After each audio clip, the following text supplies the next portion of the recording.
दोस्तों 2023 में आप घर बैठे ही अपने नए पासपोर्ट के लिए कैसे आवेदन कर सकते हैं या कैसे अप्लाई कर सकते हैं, आज की इस वीडियोस में हम बात करने वाले हैं। साथ में कौन कौन से डॉक्यूमेंट्स आपको लगेंगे इसके बारे में भी हम बात करने वाले हैं। तो हेलो दोस्तों, मेरा नाम है इमरान और आप देख रहे हैं डिजिटल समाधान यूट्यूब चैनल। चलिए वीडियो को शुरू करते हैं।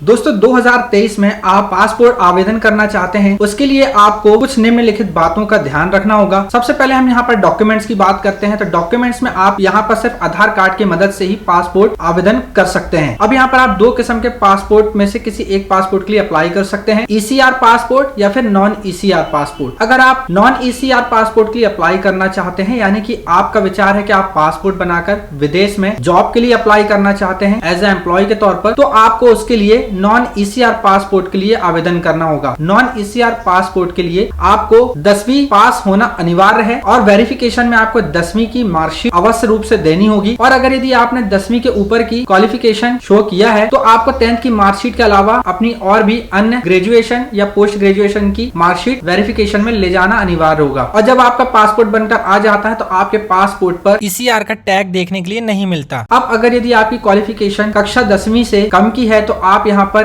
ECR पासपोर्ट के लिए अप्लाई कर सकते हैं। ECR पासपोर्ट अप्लाई करने के लिए आप अपनी क्वालिफिकेशन कक्षा 10वीं से कम या फिर कक्षा 7 से कम शो कर सकते हैं। और ECR पासपोर्ट का मतलब यह है कि आप इस पासपोर्ट का इस्तेमाल ट्रेवल में या तो फिर लेबर वर्क के तौर पर कर सकते हैं। आप कहीं विदेश में कमाने जाना चाहते हैं, आप एज ए एम्प्लॉय के तौर पर किसी कंपनी में जॉब नहीं कर सकते, बल्कि आप एक लेबर के तौर पर जा सकते हैं, जैसा कि कार ड्राइवर, माली, प्यून, इस प्रकार के काम में आप इस पासपोर्ट का इस्तेमाल कर सकते हैं। देरी नहीं करते हैं और चलते हैं सीधा ही मॉनिटर स्क्रीन पर और जानते हैं कि आप अपना पासपोर्ट ऑनलाइन घर बैठे ही आवेदन कैसे कर सकते हैं। सबसे पहले आपको इंडियन पासपोर्ट की ऑफिशियल वेबसाइट पर आ जाना है। नीचे डिस्क्रिप्शन में भी आपको इसका लिंक मिल जाएगा। यहाँ पर आपको पासपोर्ट सेवा पर क्लिक करना है। यहाँ पर आपके सामने ऑफिशियल वेबसाइट ओपन हो जाएगी। क्रॉस पर क्लिक करना है। आपने पहले से ही रजिस्ट्रेशन करके रखा है इंडियन पासपोर्ट में, अपने फैमिली मेंबर का पासपोर्ट आपने बनाया है, तो आप उसी ID से लॉग इन करके फैमिली में किसी दूसरे का पासपोर्ट अप्लाई कर सकते हैं। उसके लिए आपको एग्जिस्टिंग यूजर लॉगिन पर क्लिक करना होगा और जो पहले की आपकी ID बनी हुई है उसी ID और पासवर्ड को लॉगिन करके आप पासपोर्ट बना सकते हैं। अगर आपने अभी तक किसी भी प्रकार का रजिस्ट्रेशन नहीं किया है तो आपको मेन वेबसाइट पेज पर न्यू यूजर रजिस्ट्रेशन पर क्लिक करना है। अगर यदि आप दिल्ली से बिलोंग करते हैं तो आप CPV दिल्ली को चयन करेंगे। अगर यदि आप किसी दूसरे स्टेट या शहर से बिलोंग करते हैं तो आप पासपोर्ट ऑफिस का चयन करेंगे। उसके बाद पासपोर्ट ऑफिस का आपका चयन कर लेना है कि मेन पासपोर्ट ऑफिस आपका कौन सा लगता है। मेरे केस में भोपाल लगता है तो मैं यहाँ पर भोपाल को सिलेक्ट कर लूंगा। गिवन नेम में आपको आपका फर्स्ट नेम दे देना है। जहां कहीं भी आपको रेड स्टार नजर आ रहा है वह बॉक्स आपके लिए भरना जरूरी है। तो यहाँ पर गिवन नेम में फर्स्ट नेम आप यहाँ पर दे देंगे। कोई सर नेम है तो यहाँ दे सकते हैं, अन्यथा आप छोड़ सकते हैं। डेट ऑफ बर्थ यहाँ पर आप सिलेक्ट कर लेंगे, सन, फिर मंथ और फिर उसके बाद डेट। चयन करने के बाद आपको यहाँ पर ईमेल ID दर्ज कर देनी है। सावधानी पूर्वक ईमेल ID दर्ज करें। अब दी गई ईमेल ID को ही आप लॉगिन ID बनाना चाहते हैं तो यस पर क्लिक करेंगे, अन्यथा नो पर क्लिक करके आप अपना लॉगिन ID पसंदीदा बना सकते हैं। अब जो ID आपने यहाँ पर बनाई हुई है तो उसकी चेक एबिलिटी पर क्लिक करके उसकी एबिलिटी आप चेक कर पाएंगे, वह ID मौजूद है या नहीं, या फिर आपको यूनिक ID बनाने की आवश्यकता होगी। इसीलिए आप ईमेल ID को ही लॉगिन ID बना लें तो ज्यादा बेहतर होगा। स्ट्रॉन्ग पासवर्ड आपको यहाँ पर बना लेना है। पासवर्ड आप ना भूलें, इसलिए कहीं पर उसे नोट करके रख लें। पासवर्ड को कंफर्म करना है, यानी कि जो पासवर्ड आपने ऊपर दर्ज किया है सेम पासवर्ड आपको कंफर्म पासवर्ड पर दर्ज करना है। हिंट क्वेश्चन में आपको कोई भी एक क्वेश्चन यहाँ पर सिलेक्ट कर लेना है, जैसे बर्थ सिटी, और आप अपनी बर्थ सिटी यहाँ पर दर्ज कर दें। उसके बाद इस कैप्चर कोड को नीचे बॉक्स पर फिल करके रजिस्टर पर क्लिक करें। अब आपने यहाँ पर सफलतापूर्वक रजिस्ट्रेशन कर लिया है। अब आपके रजिस्टर्ड ईमेल ID पर एक लिंक पहुंचाया गया है। उस लिंक पर क्लिक करके आपको आपका ID एक्टिव कर लेना है। अब ईमेल पर आपको जो भी लिंक प्राप्त हुआ है उस लिंक पर जैसे ही आप क्लिक करते हैं तो यहाँ पर आपसे यूजर ID पूछी जा रही है, यानी कि आपने जो भी यूजर ID बनाई थी उसे यहाँ पर दर्ज करके सबमिट पर क्लिक कर देना है। यूजर ID आपने अगर ईमेल ID ही बनाई थी तो आपको यहाँ पर अपनी ईमेल ID दर्ज करके सबमिट पर क्लिक कर देना है। अब इसके बाद your account has been activated successfully का मैसेज आ रहा है, यानी कि हमने अपना अकाउंट सक्सेसफुल एक्टिवेट कर लिया है। यहाँ पर क्लिक हियर टू लॉगिन पर हम क्लिक करेंगे। अब आपने जो भी पासवर्ड बनाया था उस पासवर्ड को यहाँ पर दर्ज करना है। इस कैप्चर कोड को यहाँ पर फिल करके लॉगिन पर क्लिक कर देना है। यहाँ पर आपका डैशबोर्ड ओपन हो जाएगा। यहाँ पर आप फ्रेश पासपोर्ट के लिए अप्लाई करना चाहते हैं तो अप्लाई फॉर फ्रेश पासपोर्ट पर आपको क्लिक करना है। यहाँ पर आप दो प्रकार से पासपोर्ट का फॉर्म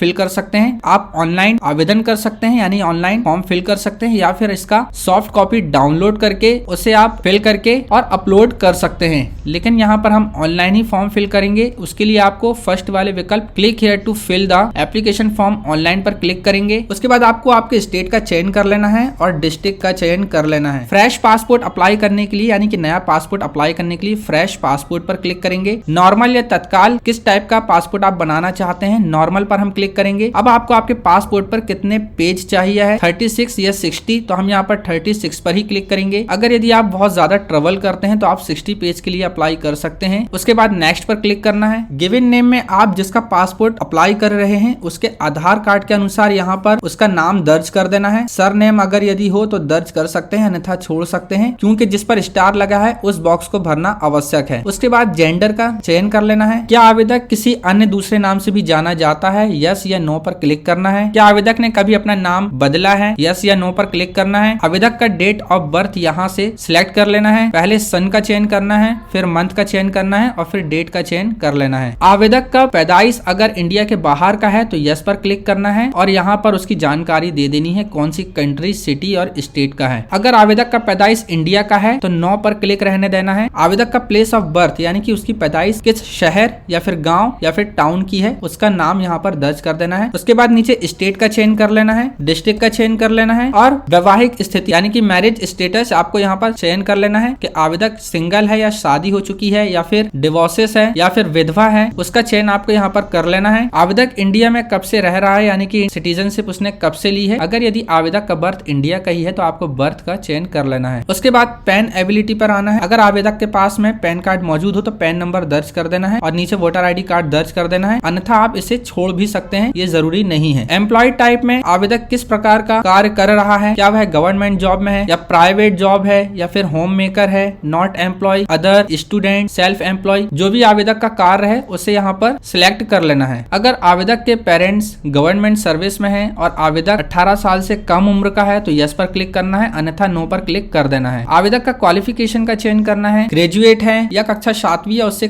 कम की पढ़ाई किया है या फिर 10th या उससे अधिक की पढ़ाई है या फिर कक्षा 8 और 9 तक उसका क्वालिफिकेशन है, उसके अनुसार आपको इसका चयन कर लेना है। अगर यदि आप कक्षा 9th उससे नीचे का एजुकेशन सिलेक्ट करते हैं तो आप ECR पासपोर्ट की कैटेगरी पर आएंगे और अगर यदि आप कक्षा 10वीं या उससे अधिक का एजुकेशन यहाँ पर दर्शाते हैं तो यहाँ पर आप नॉन ECR कैटेगरी पर आएंगे। ECR और नॉन ECR क्या होता है इसके लिए मैंने पूरा प्रॉपर एक वीडियो बना दिया है, तो उस वीडियो को आप जाकर देख सकते हैं। इसके बाद आप इस बॉक्स को खाली छोड़ देंगे। आधार नंबर पर यहाँ पर आवेदक के आधार के 12 अंकों का आधार नंबर यहाँ पर दर्ज कर देना है। उसके बाद यस पर क्लिक करके सेव माई डिटेल्स पर क्लिक कर देना है और फिर नेक्स्ट पर क्लिक करना है। अब आपको फैमिली डिटेल्स फिल कर देनी है। फादर का नेम और अगर कोई सर नेम हो तो यहाँ दे सकते हैं, अन्यथा सर नेम छोड़ भी सकते हैं। यहाँ पर मदर्स नेम दे देना है। ठीक इसी प्रकार से सर नेम हो तो दे सकते हैं, अन्यथा छोड़ सकते हैं। फादर मदर नहीं हो और गार्जियंस हैं तो यहाँ पर आप गार्जियंस का नाम दे सकते हैं। सर नेम हो तो दे देना है, अन्यथा सर नेम छोड़ देना है। उसके बाद सेव माई डिटेल्स पर क्लिक करके नेक्स्ट पर क्लिक करना है। अगर आवेदक का पता इंडिया के बाहर का है तो यस पर क्लिक करना है और उसका एड्रेस यहाँ पर फिल कर देना है। अगर आवेदक का रेसिडेंशियल एड्रेस इंडिया है तो नो पर क्लिक करना है और आवेदक के आधार कार्ड के अनुसार यहाँ पर एड्रेस फिल कर देना है। यहाँ पर वर्ड शो हो जाएंगे, 48 वर्ड में यहाँ पर आपको आवेदक का एड्रेस फिल करना है। दोस्तों किसी किसी केस में आवेदक के आधार में एड्रेस काफी लंबा होता है तो पूरा एड्रेस डालने की आवश्यकता नहीं है, सिर्फ आप हाउस नंबर और एक लैंडमार्क यहाँ पर दर्ज कर सकते हैं जिससे कि आपका पासपोर्ट आसानी से आपके घर तक पहुंच सके। नीचे आवेदक का विलेज, सिटी या टाउन में से कोई एक चीज दर्ज कर देना है और स्टेट का चयन कर लेना है, डिस्ट्रिक्ट का चयन कर लेना है और पुलिस स्टेशन का चयन कर लेना है कि आवेदक के एरिया में कौन सा पुलिस स्टेशन आता है। आधार कार्ड के अनुसार एरिया पिन कोड दर्ज कर देना है। आवेदक का मोबाइल नंबर दर्ज कर देना है। अगर आवेदक के पास में मोबाइल नंबर नहीं हो तो फैमिली मेंबर्स में किसी का भी मोबाइल नंबर दर्ज कर सकते हैं। आवेदक का ईमेल आईडी दर्ज कर देना है। अगर नहीं है तो आपने फैमिली मेंबर्स की किसी की भी एक ईमेल आईडी दर्ज कर सकते हैं। ऊपर दिए गए एड्रेस अगर यदि परमानेंट एड्रेस है तो यस पर क्लिक कर देंगे, अन्यथा नो पर क्लिक करके परमानेंट एड्रेस की जानकारी भी फिल कर सकते हैं। अगर सेम एड्रेस है तो यस पर क्लिक करेंगे और परमानेंट एड्रेस ही प्रेजेंट एड्रेस है तो यस पर क्लिक करेंगे। अगर सेम नहीं है तो नो पर क्लिक करके उसकी अलग जानकारी दे देंगे। उसके बाद सेव माई डिटेल्स पर क्लिक करेंगे, फिर नेक्स्ट पर क्लिक कर देंगे। अब इमरजेंसी कॉन्टेक्ट में आप अपने रिलेटिव या फैमिली मेंबर्स में किसी एक का नाम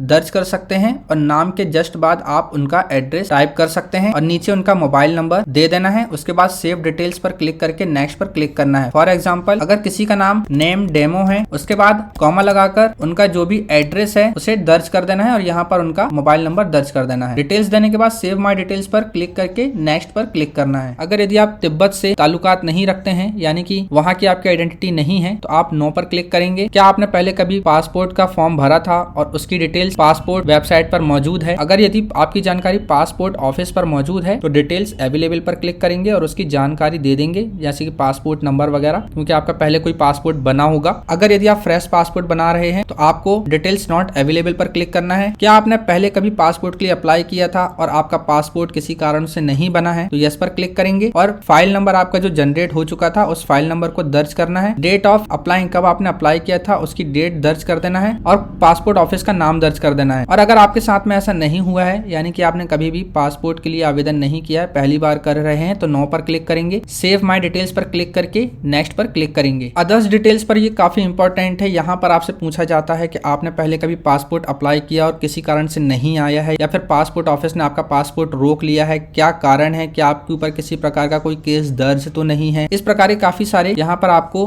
विकल्प नजर आएंगे, तो आपको इस पर यस और नो पर क्लिक करना है। अगर आपको इंग्लिश नहीं आती है तो आप यहाँ पर पहले टॉपिक को सिलेक्ट करेंगे और अपने ब्राउजर पर English to Hindi translate open कर लेंगे और उस मैटर को यहाँ पर पेस्ट करके आप हिंदी में यहाँ पर उसका ट्रांसलेट करके पढ़ सकते हैं। फिर आप अपने अनुसार उसकी जानकारी यहाँ पर यस या नो पर दे सकते हैं। किसी भी प्रकार का कोई भी केस या क्राइम आपके ऊपर नहीं है तो आप नो पर क्लिक करके सेव माय डिटेल्स पर क्लिक करेंगे और फिर नेक्स्ट पर क्लिक कर देंगे। अब आपके सामने पासपोर्ट की सारी जानकारी पासपोर्ट इमेज के रूप पर नजर आएगी, जहां पर आवेदक का पासपोर्ट में नाम, date of birth, father's name, address, सारी जानकारी नजर आएगी। आपको इसे अच्छे से चेक कर लेना है और अगर दी गई जानकारी में कुछ मिस्टेक है तो यहाँ पर बैक जाकर के आप उसे सुधार कर सकते हैं और अगर दी गई जानकारी सही है तो नेक्स्ट पर क्लिक करना है। उसके बाद प्रूफ ऑफ बर्थ के लिए आप कौन से डॉक्यूमेंट्स यहाँ पर सिलेक्ट करना चाहते हैं जो कि आप वेरिफिकेशन में दिखाएंगे तो उसका चयन कर लेना है। ठीक इसी प्रकार आप एड्रेस प्रूफ के लिए कौन से डॉक्यूमेंट्स लगाना चाहते हैं जो कि वेरिफिकेशन में आप दिखाना चाहते हैं उसका चयन कर लेना है। प्लेस में यहाँ पर आपको आपके प्लेस का नेम दर्ज कर देना है। डेट यहाँ पर अपने ही आप ले लेगी जिस डेट में भी आप फॉर्म फिल कर रहे हैं। आई एग्री के इस बॉक्स को चेक मार्क करना है। सबमिट डिटेल्स पर क्लिक करना है। फॉर्म में अगर किसी प्रकार का सुधार करना चाहते हैं तो यहाँ से बैक जाकर सुधार कर सकते हैं। भरे हुए फॉर्म की डिटेल्स जानकारी देखना चाहते हैं तो यहाँ पर प्रीव्यू एप्लीकेशन फॉर्म पर क्लिक करके आप भरे हुए फॉर्म की सारी जानकारी देख सकते हैं। उसके बाद लास्ट में सबमिट फॉर्म पर क्लिक करना है। याद रखिए अगर सबमिट फॉर्म पर आप क्लिक कर देते हैं तब आप किसी भी प्रकार की अपने पासपोर्ट फॉर्म में सुधार नहीं कर सकते हैं, तो इसलिए पहले ही आप प्रीव्यू एप्लीकेशन फॉर्म पर क्लिक करके सभी जानकारी अच्छे से देख लें। सबमिट फॉर्म पर हम क्लिक करते हैं। यहाँ पर आपको पे एंड शेड्यूल अपॉइंटमेंट पर क्लिक करना है। पेमेंट मोड का विकल्प पूछा जा रहा है कि किस माध्यम से पेमेंट करना चाहते हैं, ऑनलाइन या फिर चालान निकाल करके आप बैंक से पेमेंट करना चाहते हैं। हम यहाँ पर ऑनलाइन पेमेंट करना चाहते हैं तो हम यहाँ पर ऊपर वाले विकल्प को सिलेक्ट करेंगे, नेक्स्ट पर क्लिक करेंगे। उसके बाद नेक्स्ट पर क्लिक करना है। शेड्यूल अपॉइंटमेंट पर आप आ जाएंगे। अब यहाँ पर आपको पासपोर्ट ऑफिस के नेम शो हो रहे हैं और साथ में यहाँ पर अवेलेबल डेट भी शो हो रही है। आपको यहाँ लेफ्ट में नीचे आना है, लोकेशन का चयन करना है कि आप अपना पासपोर्ट वेरिफिकेशन कहाँ से करवाना चाहते हैं। आप अपने सिटी या फिर नजदीकी पासपोर्ट सेवा केंद्र का चयन कर लेंगे। उसके बाद इस कैप्चर कोड को नीचे बॉक्स पर फिल करके नेक्स्ट पर क्लिक करेंगे। अब जो भी नजदीकी अपॉइंटमेंट डेट है वह यहाँ पर आपको शो हो रही है। आप इसी डेट पर अपॉइंटमेंट फिक्स करना चाहते हैं तो सेम डेट ले सकते हैं, अन्यथा आप कोई दूसरी डेट बुक करना चाहते हैं तो नीचे कैलेंडर पर क्लिक करेंगे। ग्रीन कलर पर दिखा रही डेट का मतलब है कि इस डेट पर आप अपॉइंटमेंट ले सकते हैं, तो यहाँ पर आप अपने पसंदीदा डेट के अनुसार अपॉइंटमेंट ले सकते हैं। इसके बाद पे एंड बुक अपॉइंटमेंट पर आपको क्लिक करना है। ओके आई अंडरस्टैंड पर क्लिक करना है। अब यहाँ पर आपको पेमेंट गेटवे पर ले जाया जाएगा। किस माध्यम से आप पेमेंट करना चाहते हैं, इंटरनेट बैंकिंग के माध्यम से करना चाहते हैं या फिर यूपीआई के माध्यम से करना चाहते हैं, उसका चयन आपको कर लेना है। मैं यहाँ पर इंटरनेट बैंकिंग के माध्यम से करना चाहता हूँ। अगर आप इंटरनेट बैंकिंग का चयन करते हैं तो यहाँ पर 1500 रुपए के साथ साथ आपको 6 रुपए की जो भी एक्स्ट्रा फीस है वह भी आपको पे करनी होगी, तो यहाँ पर टोटल अमाउंट में वह फीस ऐड हो जाएगी। उसके बाद बैंक का चयन करके आपको मेक पेमेंट पर क्लिक करके पेमेंट ट्रांजैक्शन सक्सेसफुल कर लेना है। अब हमने यहाँ पर ट्रांजैक्शन सक्सेसफुल कर लिया है और अब हम यहाँ पर डायरेक्ट ही होम पेज पर आ चुके हैं। अब आपको यहाँ पर दोबारा से यूजर लॉगिन पर क्लिक करना है। अब आपको यहाँ पर लॉगिन आईडी दर्ज करने के बाद पासवर्ड दर्ज करके कंटिन्यू पर क्लिक करके लॉगिन कर लेना है। इसके बाद व्यू सेव्ड सबमिट एप्लीकेशन पर क्लिक करना है। यहाँ पर आप देखेंगे पेमेंट स्टेटस अभी हमारा यहाँ पर सक्सेस शो नहीं हो रहा है, तो इसके लिए आपको इस एप्लीकेंट को सिलेक्ट करना है। पेमेंट एंड अपॉइंटमेंट पर क्लिक करना है। ट्रैक पेमेंट स्टेटस पर क्लिक करना है। यहाँ पर पेमेंट स्टेटस आपका शो हो रहा है पेंडिंग पर, पर यहाँ पर आपको click here to verify payment पर क्लिक करना है। अब यहाँ पर आपका पेमेंट सक्सेस हो चुका है। अब आपको दोबारा से व्यू सेव्ड सबमिट एप्लीकेशन पर जाना है, एप्लीकेंट को सिलेक्ट करना है, पेमेंट एंड अपॉइंटमेंट पर क्लिक करना है, पे एंड शेड्यूल पर क्लिक करना है, नेक्स्ट पर क्लिक करना है। अब आप दोबारा से अपना पासपोर्ट सेवा केंद्र का चयन करेंगे, कैप्चर कोड को फिल करेंगे, नेक्स्ट पर क्लिक करेंगे और यहाँ से अपॉइंटमेंट की डेट को सिलेक्ट करके बुक अपॉइंटमेंट पर क्लिक करेंगे। नीचे आएंगे, प्रिंट एप्लीकेशन रिसिप्ट पर क्लिक करेंगे। अब यहाँ पर आपका पासपोर्ट फॉर्म सफलतापूर्वक भर चुका है। प्रिंट एप्लीकेशन रिसिप्ट पर क्लिक करके आप इसका प्रिंट आउट ले सकते हैं। लेफ्ट में आपको आवेदक की सारी जानकारी नजर आ जाएगी। राइट तरफ आपको appointment date and time, reporting date and time, batch number और सीक्वेंस नंबर नजर आ जाएगा। तो दिए गए अपॉइंटमेंट डेट एंड टाइम पर आपको आपके पासपोर्ट सेवा केंद्र पर पहुंच जाना है। आपका पासपोर्ट सेवा केंद्र का एड्रेस भी अपॉइंटमेंट डेट के ऊपर दिया हुआ है। जो भी रिपोर्टिंग टाइम आपको यहाँ पर दिया हुआ है, इस रिपोर्टिंग टाइम पर आपको आपकी फाइल जाकर के सबमिट करनी है। तो इस प्रकार से आप 2023 में अपने नए पासपोर्ट के लिए आवेदन कर सकते हैं। होप कि वीडियो आपको पसंद आया होगा। इसी प्रकार की वीडियोस देखने के लिए चैनल पर पहली बार हो तो सब्सक्राइब करना बिल्कुल भी ना भूलें। साथ ही साथ नोटिफिकेशन बेल आइकन को प्रेस करके ऑल पर जरूर क्लिक कर दें, इसी प्रकार की ढेर सारी वीडियोस का लाभ सबसे पहले लेने के लिए। मिलते हैं अगली किसी वीडियोस में, मुझे दीजिए इजाजत। जय हिंद, वंदे मातरम।